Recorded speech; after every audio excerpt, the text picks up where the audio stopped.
Hi, this is Scott Garibay, and today we're going to talk about one DND, one Dungeons and Dragons. Today there is one Dungeons and Dragons. Can there be one Critical Role? All right, so let's talk about this. Let's talk about Dungeons and Dragons and what it took to get to one Dungeons and Dragons. You want to know what it took to get to one? We are at one Dungeons and Dragons. The edition wars are over. August 18th, 2022. Chris Perkins said the edition wars. He said there's one D&D. It's just D&D, right? And in that one swift and important decision, right, communicated by Chris Perkins, we went from the editions are finished. There's just one Dungeons and Dragons, okay? Just one. And that's huge. The ramifications are, we're going to be unpacking that for weeks and months, right? Maybe years, right? It's huge. But what did it take to get to one Dungeons and Dragons? Not 5 Dungeons and Dragons, not D&D 1E, not D&D 2E, not D&D 3E, not D&D 4E, not D&D 5E. 5 layers of division that kept us in the virtual trenches, arguing over THACO and a million other things, right? And I'm one of them. I'm one of the grizzled, scarred veterans, virtual, of the edition wars, of the Dungeons and Dragons edition wars. I fought bravely on the side of Dungeons and Dragons 5th edition. I have laid down my arms, okay? Because we're in a time of peace. The divisions are gone. But you know what it took to make it so the divisions were gone? I'm going to tell you. Forgiveness. Forgiveness. Christopher Perkins and Ray Winninger and Amanda Heyman and Jeremy Crawford, you'll all find them on Dungeons and Dragons Presents. You'll find all of them speaking on one D&D, right? And what they're saying is, we forgive every designer. And what did they forgive them of, right? They said, by saying one D&D, they say, our D&D that we built is the same as Gary's D&D, is the same as Troy Denning's D&D, is the same as Jonathan Tweet's D&D, is the same as Robert Hansu's D&D, is the same as Mike Merle's D&D. It's all the same. One Dungeons and Dragons. And thank God we're here. Like, I am so appreciative of this, of a time of peace where we can lay down our virtual arms and exit the played out, blasted fields of the Dungeons and Dragons edition wars. We can stop it. We can focus on unity, right, and defeating the real dragon. Video games, right? And so we can go forward. So what did they forgive them for, right? Gary Gygax, a lot, right? Here's the biggest one, right?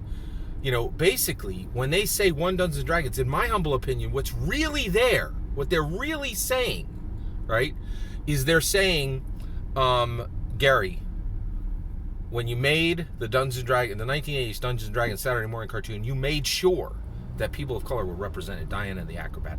You made sure that females were represented, Sheila the Thief. But where was the LGBTQ character? You let us down. We forgive you, right? Troy Denning, THACO, horrible, just bog awful, right?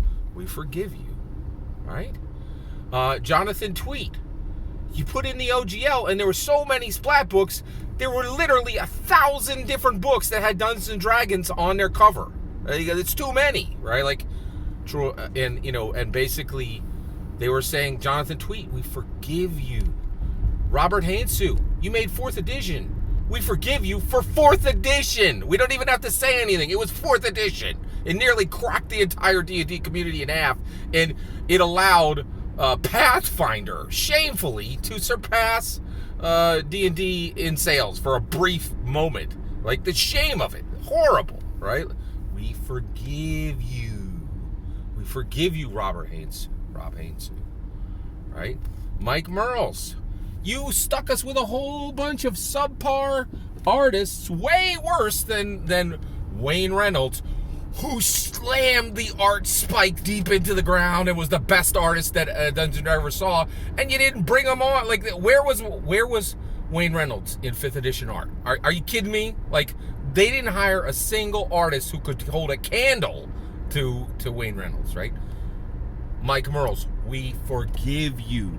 And we attach our Dungeons & Dragons to your Dungeons & Dragons. It's all Dungeons & Dragons. Just one. One D&D. Gary's, Troy's, Rob's, Mike's, Jonathan's, right? And now it moves on to Amanda Heyman and Chris Perkins and Jeremy Crawford and Ray Winninger. And they are saying with one D&D, we are not better. We are just next. And we are not going to be the last.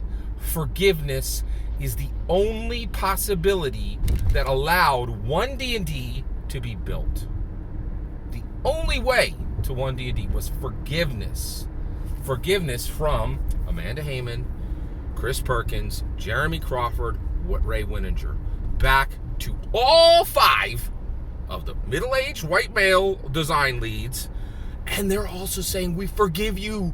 We forgive you that there's never, ever, ever been a person of color as the D&D design lead, that there's ever been a female as a D&D design lead. Never. No representation whatsoever. Like, it's just it's exactly like the presidents before Obama, right? Like, it's President Obama, excuse me. So it would, and there is so much forgiveness in 2 words. One D&D. I forgive you, I forgive you, I forgive you, I forgive you, I forgive you. Now, Matthew Mercer, is that forgiveness in your heart, right? Right now, there are 2 critical roles, 2 critical roles, 2 critical roles. It is the planes, the white light critical role, right? Dungeons & Dragons magic comes from the 5 sources of land, right? You'll find this fact in the Ravnica book and in the Theros book. Dungeons & Dragons magic is born from the plains, from the swamps, the white, the light, and the dark, right? It's also born from the life force of green and the rage of red and the contemplation of blue, right? But the light and the dark are there. And right now, there is the light, there is the plains, the white plains of critical role, the white plains critical role, and there is the dark swamp critical role. Who lives in the dark swamp? Orion Akaba, Matthew Mercer, because you put him there, right? You invited him into critical role, and it shattered his life. He lives in shame. Every single time a new person comes and discovers critical role, they see the shining, white-lighted superstars, right? And who are those, right? You, Matthew Mercer, your wife, Marisha Ray, right? Travis Willingham, right? Laura Bailey, and then also Talis Jaffe, and shamefully Sam Riegel. And the reason why Sam Riegel has shame is Orion Akaba sits there in the dark swamp critical role, the second critical role. There isn't one critical role. There's 2 critical roles. One has all the bright, shiny people that Hollywood accepts and the D&D community accepts, but there's a dark swamp where a hermit lives named Orion Akaba. He started critical role. It's important to understand that at the beginning he is there. When people go, right? Matthew Mercer, all the people I just listed, they all started critical role with Orion Akaba. And to do revisionism, to rewrite history, that it would be successful without Orion Akaba, that it wouldn't have turned into dirt and disappeared like a million other streamers without Orion Akaba, is the worst revisionism. The worst revisionism. The worst revisionism. Matthew Mercer shames Orion Akaba every single day. Every time someone comes to critical role, they find all the bright, beautiful people. And they find one hermit sitting in a dark swamp. And that is the shame area of critical role, right? And because he didn't play right in the first 27 episodes, he was shunned. He was shunned. And now, his redemption rests in no one's hands except Matthew Mercer.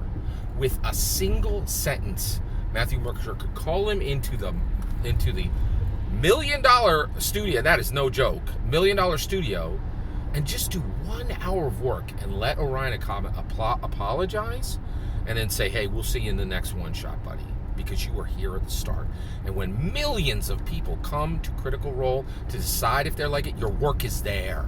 Your work is there. Your work is there. And acknowledge that Matthew Mercer, Travis Willingham, Laura Bailey, Taliesin Jaffe, Marisha Ray, Sam Riegel, they sit on a mountain of gold, crown, and glory that would not exist without Orion Akaba. He still labors for them to this day. When you go to discover Critical Role, you will find 27 episodes of Orion Akaba. And get this, when people hear Orion Akaba, they are not offended. They are not repelled. They are drawn in. And so to hold him out and say, we get money, we get gold, crown, and glory. You get nothing. And you remain in shame, and you remain unforgiven, and you remain unredeemed by the power of Matthew Mercer alone. 1 hour of his time and a single sentence of his words could finish all of it and could restore him, right? And give him a chance to reap the benefits of what he helped to build. So we have one Dungeons and Dragons because Amanda Heyman and Christopher Perkins and Jeremy Crawford and Ray Wininger are forgivers. They are part of the Dungeons and Dragons community, and they forgive. The question is if Matthew Mercer can forgive, or is he going to keep his power over redemption of Orion Akaba? I am a member of the Dungeons and Dragons community. Please, I respectfully ask you, Matthew Mercer, show mercy, show kindness, show inclusivity to someone who did the wrong thing one time. Do you have it in your heart to forgive? Do you have it in your heart to redeem where you have the power to redeem? You have the spell of Revivify on Orion Akaba's life. Will you use your verbal? Will you use your somatics? Will you do it? It's too long, and this is going on, and it's cruel, and it's wrong, and it needs to end. Matthew Mercer, you need to forgive and redeem Orion Akaba immediately. For Orion Akaba, for yourself, and for every member of the Dungeons and Dragons community. You are a member of the Dungeons and Dragons community. We stand for forgiveness. We stand for inclusivity. We stand for redemption. We do not keep people in a shame prison forever, which is exactly what you're doing. Let Orion Akaba out of the shame prison you built for him. You built for him. And as Critical Role grows, his shame grows, and only you can restore him. It's time, Matthew Mercer. Please do the right thing. All that's my humble opinion. All you out there, I'd love to hear your thoughts. Let me know in the comments below. Do you agree it's time to bring Orion Akaba back? It's time for there to be one Critical Role, not two.